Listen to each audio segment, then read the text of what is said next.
looks like on the last edition of our podcast, my video works and there's no lag. Well, once again, welcome everyone to another edition of the Orange and Blueprints podcast on the Bayou City podcast. I'm your host, Manny Olivares.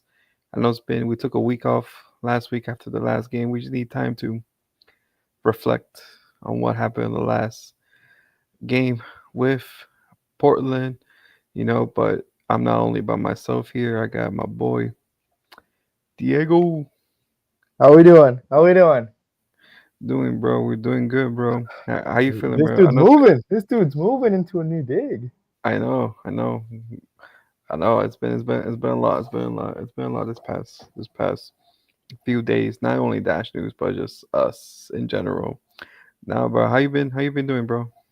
I've been good, man. Yeah, for all those who have not kept touch with college soccer, Fordham University Women's Soccer, the team that I do all their social media stuff and cool stuff like that, made it to the semifinals of the Atlantic 10 Conference tournament for the first time since 2015. So I have been away all sorts of places, everywhere from where the Penguins of Pittsburgh reside to where the birthplace of aviation in Ohio, um, just to travel with the team and create as much content as possible.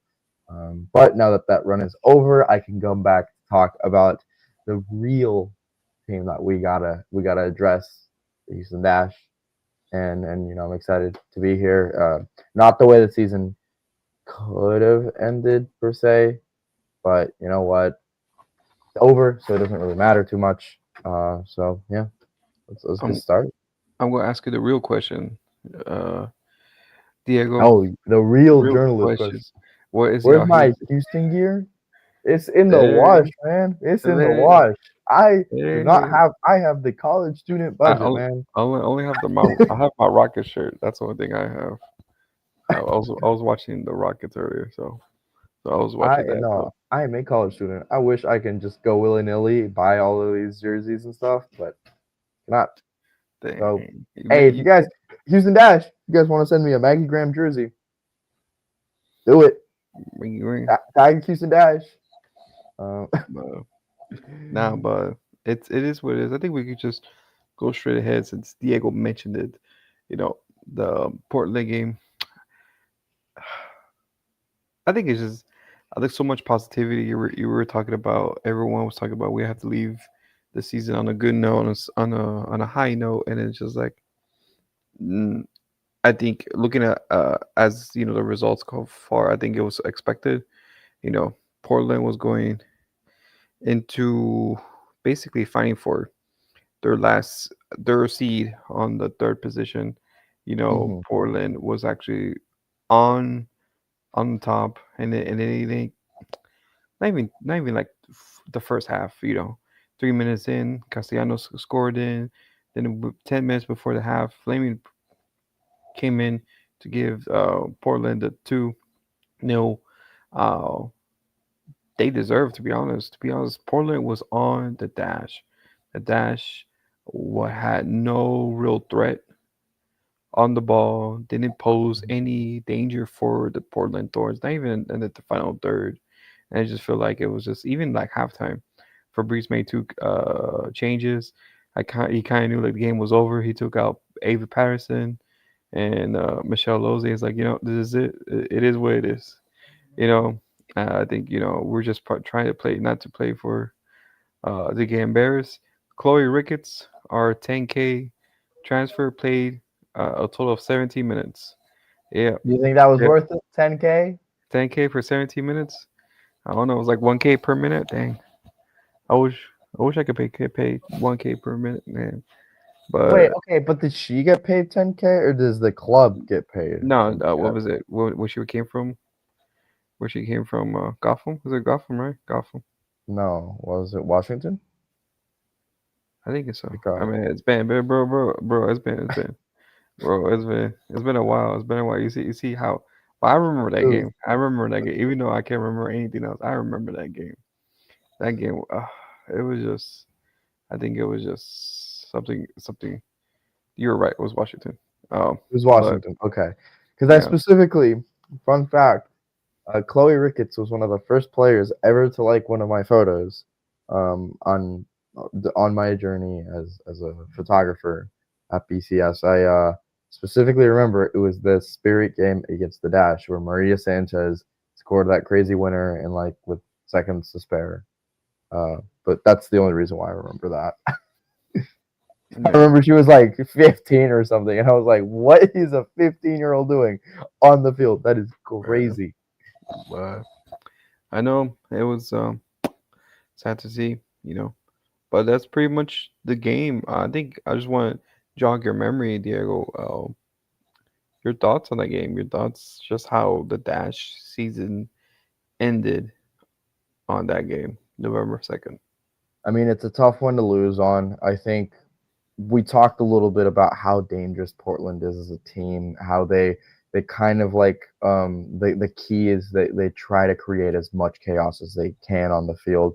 I think at a lot of points we weren't really able to handle that, and I think that that was really a trend that we saw during the season where it's like when things kind of started getting a little chaotic. I think you get into these moments where it's like you can't move the ball in short increments. You can't use your dynamic wings and fullbacks to kind of like take advantage of that speed. I think the transitional play wasn't all that effective, if that's the right way of saying it. And I think the standout performance that we normally see from players like Avery Patterson, like Yazmeen Ryan, regardless of whether she's on the score sheet or not, I think those kind of performances were not there as prevalently as we've seen them all season.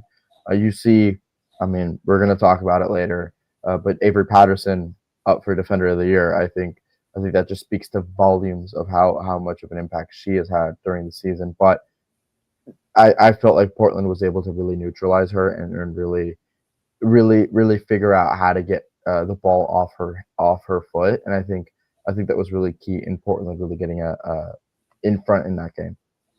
Yeah, I think before going to the game, Fabrice was talking about we should leave, as we mentioned, leave this season on a high, but basically, other than just leaving for that, Dash was not even competing for anything else.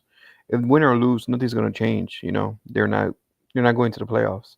While Portland was coming to the game, we're in the playoffs, but we need to win to get crucial home advantage, not just for their next match, but for the rest of uh, you know, the postseason. And so they got that win, and results came for them. They finished in they were in sixth place and they finished in third by the end of the regular season. So, and and also it was hard to see, but after that they took on a tough San Diego Wave side, and we it took them extra time to feed them, but they're now in the semifinals for the NWSL. So it just tells you what opponent the Dash was facing. As far Hmm. as it's easy now to say after like a week or two after the game, like, well, now that it was hard for the Dash to beat the Portland. Look at Portland, but I think at the time you like it was even harder to see. I think it was even more for them to it was more on the table for them to play on, and you see now that it is what it is at the moment. But I think it was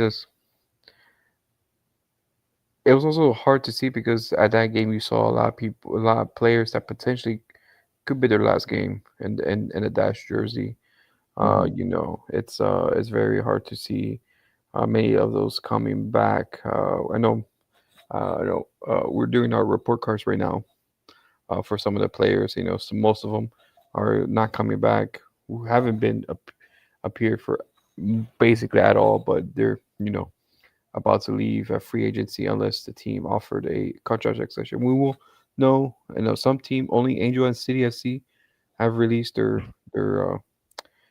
contract negotiations or who has left for free agency, who has not picked up their option.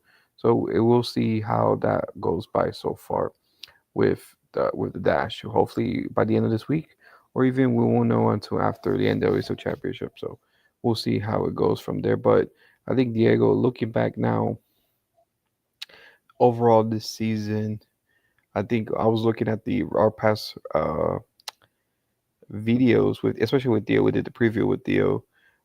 Dio Mhm. had the dash finishing at 10. He got spot on. I got the finish at 9. I was off by one. You got finished at my eighth, just the last playoff spot. I think your thoughts overall this season. Did you constitute this season as a success?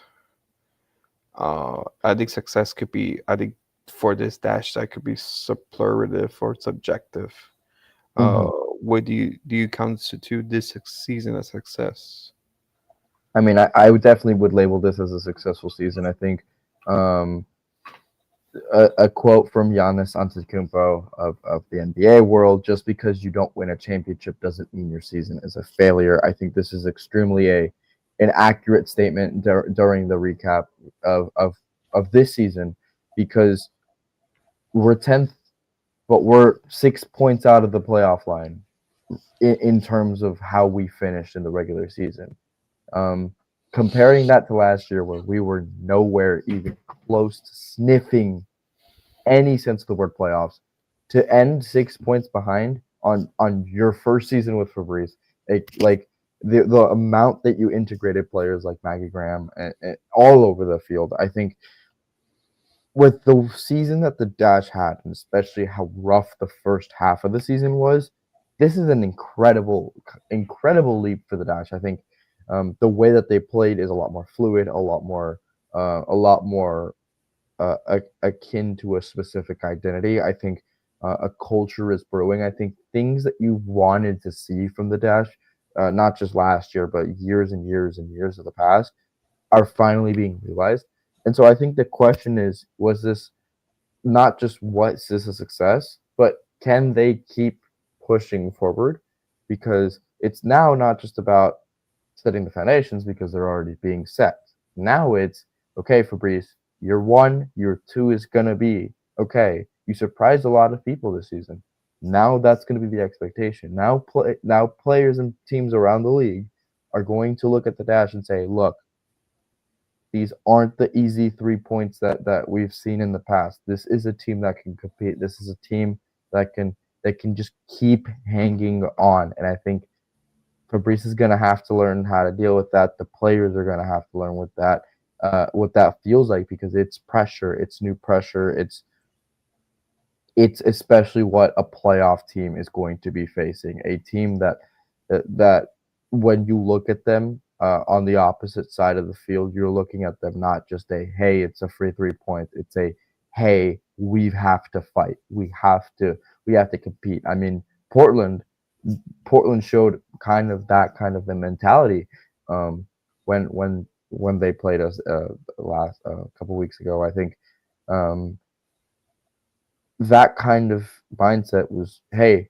this is a Dash team that is going to require our all, and they gave it their all. And I think they were outright the better squad. I think um, this is a great foundation, but the question should be more: can they take that leap and adapt to the newfound pressure that they're gonna like reasonably get? Because it's straight up ignorance to assume that teams are going to be looking at the Dash in the same way that they did maybe at the first half of the season, or even some teams looking at them in the second half of the season. Yeah, I think so. I think so. I think you kind of see clearly what Fabrice was wanting to institute since the beginning, but growing pains. I think you saw like you didn't expect, for instance, Deanna Ordonez leaving. Who thought you would be your main striker? Leaving in the beginning part of the season. You had to stuck with Messiah Bright, who hasn't been really productive. And then, of course, you had the big question mark with Yazmeen Ryan.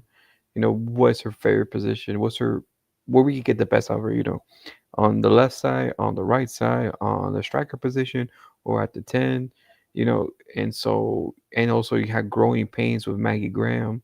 Is she good at the left back, central, Which cam? well, the answer was Yeah, not really. yeah. So you see, like once you would look back, like you see the growing pains. not just only the growing pains, but Fabrice as a head coach, learning these players and also these players coming together. A lot of these players came off the offseason together. Like there was a much major influx coming in. And I personally believe there's going to be another major exodus after this, the end of the season, to give players that didn't have a sniff on this team. And, if you read our report card, you see which one we see probably not coming back. But also, you gotta see as well, players were heating up, players were getting fit. Maybe a full preseason with Clarissa Larissi maybe can change your outlook in the team. She only had 2 goals and assists, and so for this season for the campaign, but only played 10 games. Most of it was a sub. So hopefully you see maybe her be more energized. You saw at the end of the season, the last 3 games, Lisa Boyatine starting to get the match fitness, starting to liven up. But it was too little, too late to see her how much an impact she was. And of course, you will have a full season of Malia Berkeley. So there's so many puzzles that can feel like it might go well in the beginning of next season. But also, I think a question. I think something you. I think we should want a side piece of that. I know last season we were 14th and we were 12 points away from playoffs. How is it going to be next season? There's 2 new teams, Uh-huh. Boston and Denver. Boss Nation. Boss Nation. Can't forget Boss Nation. But I think, I think, I think I'm just gonna have a shirt that says "Never Forget Boss Nation." Never Uh, but forget Boss Nation. but like now there's be more teams, more competition. Hmm. Does it say that? Does it say? I think unlike the MLS side, I feel like expansion teams kick the ground running. I feel like NWSL teams, expansion teams are slower. They Hmm. don't come in hot. They come in hot like maybe the second or third season. But for the first season, it was more struggles. Hmm. You think that will become a more of an advantage to the Dash, or it'll be more pressure to the Dash? And maybe other teams are building better squads than the Hmm. Dash since they have a blank canvas to do. Or would it be harder for the Dash to maybe attract players to come here instead of because now there's more teams, so there's more options to come. Yeah, I think Boston specifically an interesting case because Chloe Ricketts, the player who played 17 minutes for us, is going to go to Boston Also, next year. Barb, your former 10. Also, the one that orchestrated most of the midfield throughout the season is going to Boston. So there's going to be that added narrative. So if we play the Boss Nation in Houston or even in Boston, I think it's going to be a narrative. I think it's going to be pressure. I do fully understand your point about the expansion teams kind of struggling, but I think regardless of whether you are a struggling team, you're bound to get at least a win. And the reality of it is if you're an NWSL team, I don't care whether you're the Washington Spirit or KC Current, which aren't even in the playoffs, which is incredible to me. Yeah, Um, I was crazy, crazy. It was all down to penalty kicks. insane, Yeah, insane. and Casey. Well, side note, Casey had the ball and they missed the penalty. They were about to win it and they missed it. So, but Mid, that was just crazy how they lost it. But it but was another story for another day. great teams like that, and also teams like Utah, which weren't great, which every single team is thinking the exact same thing. I don't want to be the team that gives this team their first win in franchise history. Hmm. I don't want to be that team Yeah. because that's history that we don't want to be a part of.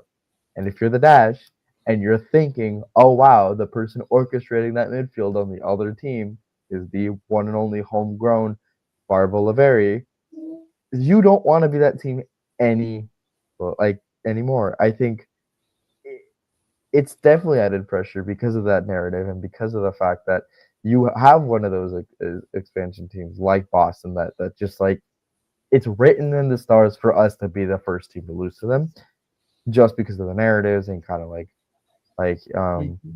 and kind of like that kind of pathway. But I think, yeah, every single team is going to have the pressure on them because you don't want to be a Washington Spirit who prides themselves on excellence and then lose to Boston. And maybe Boston ends up making the playoffs and having a great season. And I might be shut up and say, hey, you know what? Boston wasn't the team that we all thought they were. But Boston's not the only team, like you mentioned. We've got Denver coming up. We've got Atlanta coming up. I mean, And these we got a all of the and we got a mystery team in 2028. yeah, we've got. I mean, 18 teams, 18 teams by 2028. 18 teams. I Just have a cap it up. question for you. Go ahead. I have a question for you. We're seeing rapid expansion in the NWSL, and it's outpacing the MLS to some degrees. Of I think we're okay. Go ahead. Go ahead. I think do I know you your answer. feel like this? Do you feel like this expansion is at least warranted? We've mentioned, we've talked about how women's soccer's grown. We've talked about how that's almost undisputable. But do you think the growth is meriting as much expansion as we see it? Yes and no. Yes and no. I'll see you know why. No, because I'm thinking of the revenue. Revenue in Houston is one of the lowest revenue NWSL teams there is. But if you look at markets like Portland, Angel City FC, Rowdy Audi, you know, even I think sometimes Gotham FC outperforms Red Bull sometimes. You know, there is when it's a big market and the market's helping that there is revenue. Maybe not like the numbers that we see in Europe or in the MLS to that sold out or packed stadiums, but the potential is there for the NWSL to beat that and to have crazy. I think everyone tunes in when it's in the playoffs because I think stadiums are packed, stadiums are loud, and even I think the only thing I think I would prefer if they remove like just like the MLS remove the uh, neutral stadium and just have the high C hold the final, so Hmm. that'll be even more story going on in the NWSL finals. That'll be my suggestion, but I think that'll be it. But other than that, I don't see like markets just like you, Houston, markets that are like maybe I'm thinking of another low market that is not really good. North Uh, Carolina. North Carolina, Louisville at times, and sometimes as well as Utah.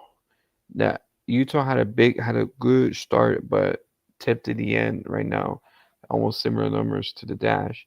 Those teams, I feel like, need more support to Hmm. increase their market because I think we always think MLS is like it's me, but people we forget that we all share in the bubble and here in as a single entity.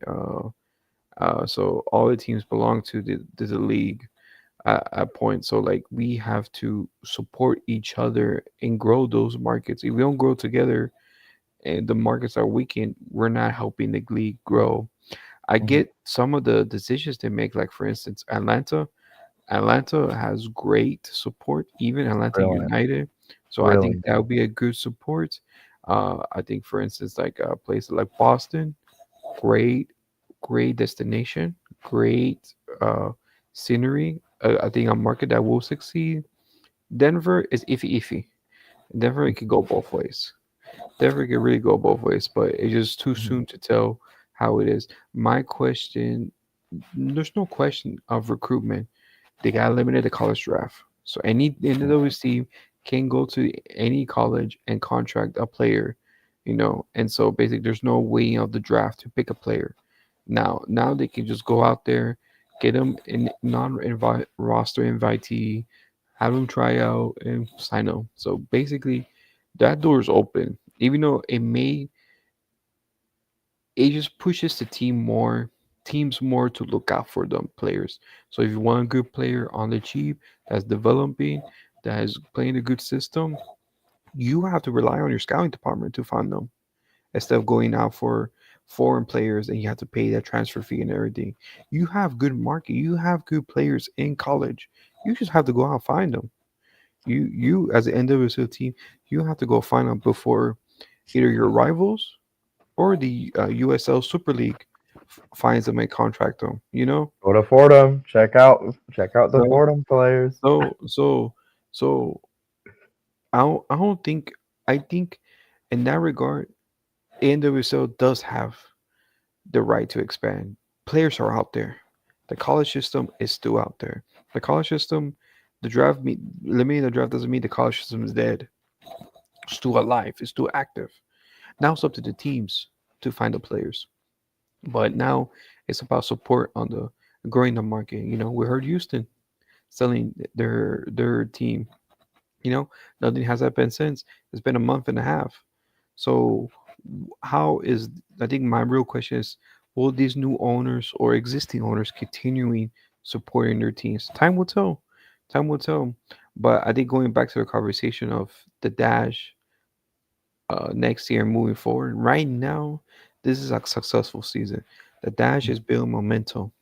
Now the question is, don't lose that momentum. A hundred If you percent. still if you start losing that momentum, and you see these new expansion teams, now you will have forever sink this club as a marked club, as in you only come here to basically end your career because everyone else is thriving, everyone else is succeeding, and this team is still backwards, going backwards. You don't want to go backwards, you want to go forward. So right now, Angela is still on the wheel. Angela has been proven with Angel City FC, even though she hasn't won any trophies, but has developed a good system, competition. So we'll see moving forward what the Dash will do. Well, moving forward, it's kind of hard to know because, as we mentioned earlier, uh, have mentioned that only Angel City FC has announced their roster decisions. And so far, no other team has ever released their roster. So we're kind of in the unknown until we know what happened in this team. But I think other than that, my question for you, Diego, is on the outlook on the future. Uh, do you expect the team to have a huge overhaul, or maybe just move on to players that haven't played as much this season? I think my question is, will be your position of need after this offseason? Center back. Center Center back? back. You need a either a replacement or a backup when it comes to the loss of Nat Jacobs. I think. Well, that's why you got Jacobs. Malia Berkeley. Yeah, but I mean, you saw what happened almost every game during the first half of the season. They weren't together as a back four. I think as a back four, back five, you saw Maggie Graham have to play left back. I think you need defensive reinforcement, and yeah, you have um, you have a really strong four, and I think Malia was a great move. But I think you have to have someone that can step up if Malia goes down, if Paige goes down, if Avery gets called up, or because can't you can't play those kinds of games and try to compete for the playoffs. I think the first half of the season and that instability with the defensive line was what kept us out of the playoffs. Hmm. We would have won one, two, maybe three more games in that first half of the season that could have been won because of those issues. I think we'd be talking about how it was great that the Dash made the playoffs this year. And I think having another player there that you can rely on, um, that's fine. Maybe get like an older center back, like a veteran that's fine, kind of not playing as much. Look at Sophie Schmidt's role and kind of like get a player that is comfortable doing that. I think the defense the defense is really solid, but we need to keep reinforcing it because I mean your goalkeeper wasn't even consistent throughout the entire season.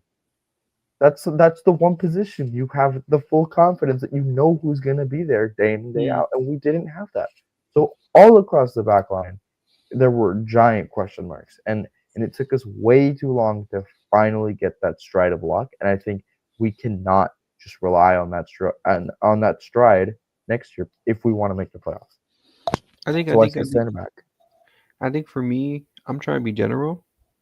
I think Hmm. we just need good competitive depth. Okay. I think the Dash. If you put the front starting 11, I feel like they can compete and give a run for any team's money. But when we start to make a substitution, I think that's where the drop, the Hmm. level drops immediately. I feel like that's what is needed. I feel like center the defense. I feel like you can move on. Sad to say, Houston fans, Dash fans, move on Katie Lind. I think that's point. I think her name is written on the wall that she's out. Move on from Alicia Chapman. I know she has been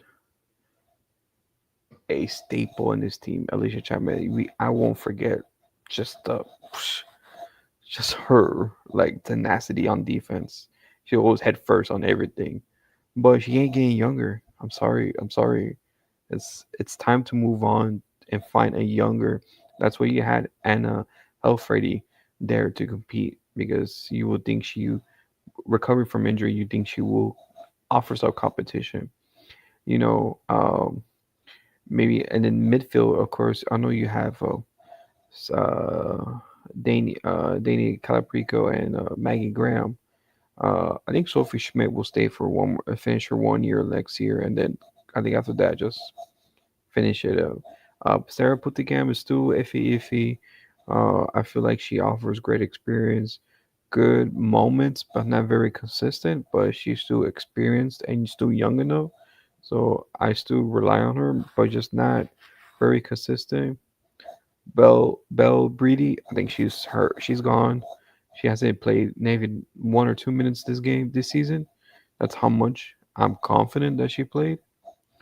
Uh, I think when it comes to the wingers, I think the name that really caught my eye was Evelyn Dujon. She only had 1 year.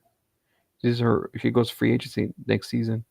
So are we keeping her or are we replacing someone from her? And I think the only position of glare is your striker position. The striker position has been, in total, your strikers have made 4 goals and 2 assists. Both your strikers, Messiah Bright and Clarissa Larisi.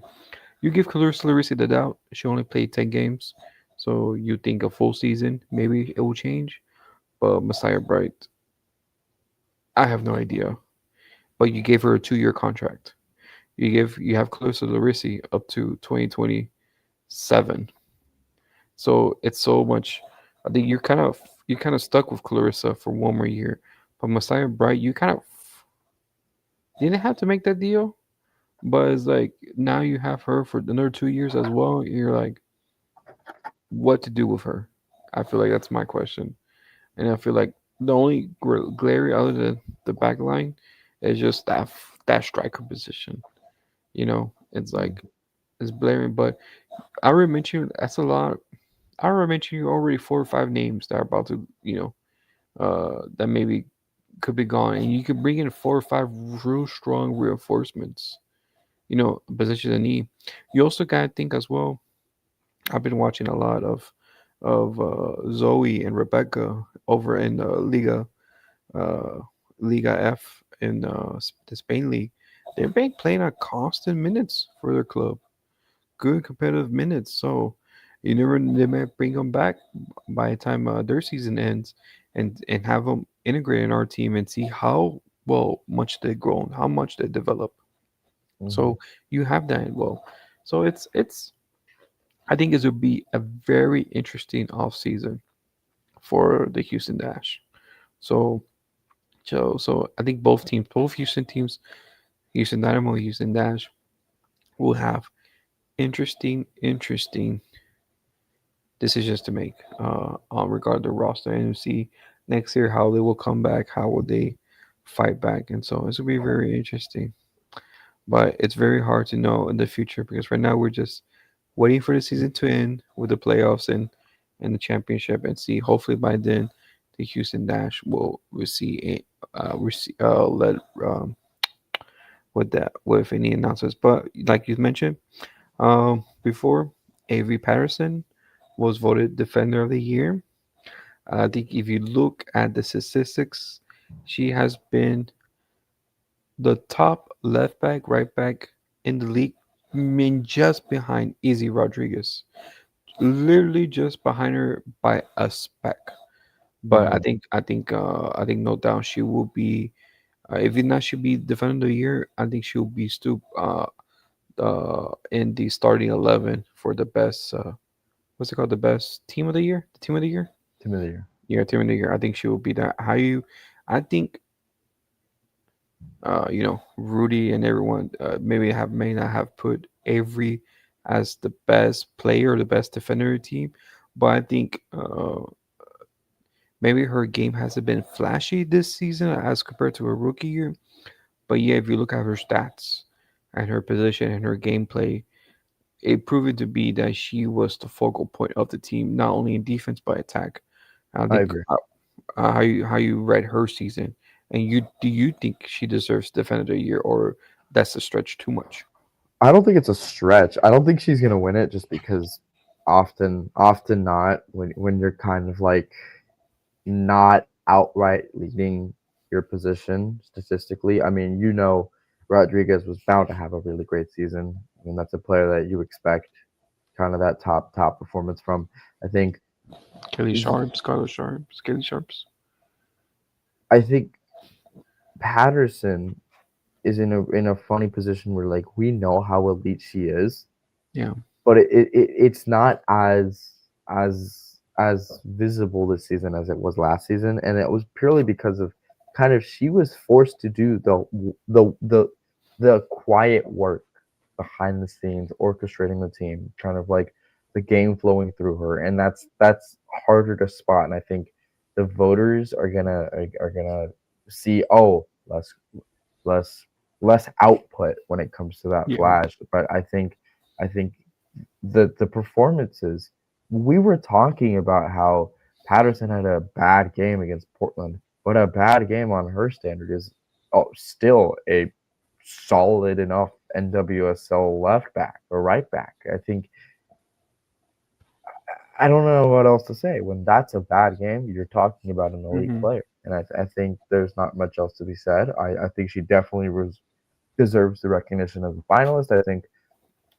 I hope she wins it. I genuinely do. I got to talk to her a little bit earlier in the year, and she was a fantastic player to talk to. I think getting called up for the U.S. for the first time this season is definitely going to help her case, and I think I'm just excited to see what'll happen. Yeah, I don't think she will. Sadly, I don't believe she will, but it's a good nomination. It's a good team. For Breeze and Angela, I congratulate her on nomination. And so it's just really, really good to see that uh, a player. I think I'll say this. I think it's a good sign, not just for Avery, but for the team. You finally have a player that you're developing and is getting recognition for it. Okay, you might think Jane Campbell, but I think Jane Campbell was mostly on statistics more than her development as a player. She has developed and proven to be can be one of the elite goalkeepers. I think, but that was like mostly because of how much the team was in need of Jane instead of Jane developing. Hmm. While Avery is actually a player is developing under the Houston Dash umbrella and it's continuing to succeed and succeed and succeed. So I think that's much more to a good statement for the club for having a player like Avery Patterson, who basically came from nowhere, was a nobody. Just to be honest, I think when we drafted her, no one was like, "Oh my God, we got Avery Patterson." Or we're like, Well, "Whoa." that's typically what's I going know, on in the I know, college I know, I system. know, I I know, think I know, but like I think many people were more high on Buffoon, more on Macy Ball, but who didn't have a good, was not having a good professional career. I'm trying to think who else was in her draft class. Cal Hell Hashford, you know, players like those were on air top of everyone's list, and yet Avery Patterson is becoming the starter for the left back for the U.S. women's national team. I think that just shows like how much her game has improved from her college to now, and so I think that's just something to say uh, on that regard. But we won't know until next week when the Mhm. rewards are announced. So we will see if Avery gets the what position she won on that front. The breakdown of that. But Brother's going to sleep. nah, but no, I was probably trying not to sneeze. That was why. Um, but I think that it's hard to see and hard to see what in the future we'll see from there. But regards to the future, you know, we're still pumping out the Houston Dash report cards for the season. We're almost done. I think this weekend is literally the last weekend we posted our report cards. So please give us a feedback on the grading and see how we did. And then hopefully next week they release the roster decisions, and we'll discuss that once it comes out, and we can kind of brainstorm. Okay, what players or what position of need or why they make that decision or not. But until then, we'll be taking a There you go. hiatus, and we'll see how once big news and big arrivals came up, we will see. We will come here discuss it and talk about how this will benefit the dash or hurt the dash. We don't know. I don't know the decision they make. Because they do what they want. But the only decision they made was the new Ticketstar new ticketing app that the Houston Dash and Dynamo are doing. So it's an interesting app. So please download it if you want to attend games at Shell Energy Stadium. You need it now. So please download it. But that will be it. Thank you for all for tuning in for another edition of the Orange and Bluebirds podcast. Please follow us on Instagram, Facebook.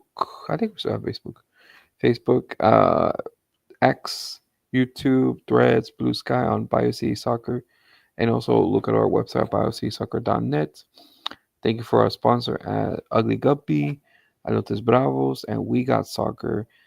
Please come out this Saturday for the meet and greet with the players. We'll be there as well. I think Rudy's gonna be there. Dustin's gonna be there to meet Griffin Dorsey, and there's someone else. I can't remember the second person. I can't remember at all. It blank. I'll just remember Griffin Dorsey, and that's it. And yeah, but please tune in. And Diego, you got anything else before we go on this long break? Since Houston is gone and not in the playoffs, go Gotham FC. Sorry, I don't regret saying that. Let's go Bats. Like, nah, I was about to say go Portland, but I'm just going to see this man, this man, this man, this man. Hey, someone's gonna miss y'all. Aw, Big bites thank is you. it. Don't worry, we're not completely gone. We're still gonna do episodes every now and then, just like Manny mentioned. Yeah, Um, I, you know, we love the Dash. We love talking about the Dash. One of these days, we might cook up a special live show with some of the players, like you guys see, um, the big boys in the Dynamo do. big We want boy. to try doing. We want to try doing something like that. But yeah, it's been a pleasure, man. I mean, this is year what? This is year one for us Yeah, doing Orange hey, and bro, Blueberries, it feels like we've been doing this 50 years. right? Year one is over. Oh, the That is stress, the insane. dash, the stress, the dash. Oh wow. Yeah, Well, thank you guys for tuning in. This has been I mean, a great season on and off the field. I'm extremely, happy that we were given the privilege to talk about the Dash and getting to see all the action up close. I think yeah, we're both really excited for what's to come, but I'm glad that you guys are as well. And we'll catch you guys very very soon. yes, we will. So please tune in, and then hopefully we'll pop up for another episode. So we will be gone, but we'll just be gone. We'll be on break. Well, hopefully next time we'll let you know. It most likely will be a Wednesday, as always. So hop back in and see what news came out. But until then, thank you for tuning in. Hopefully see you soon. Y'all take care.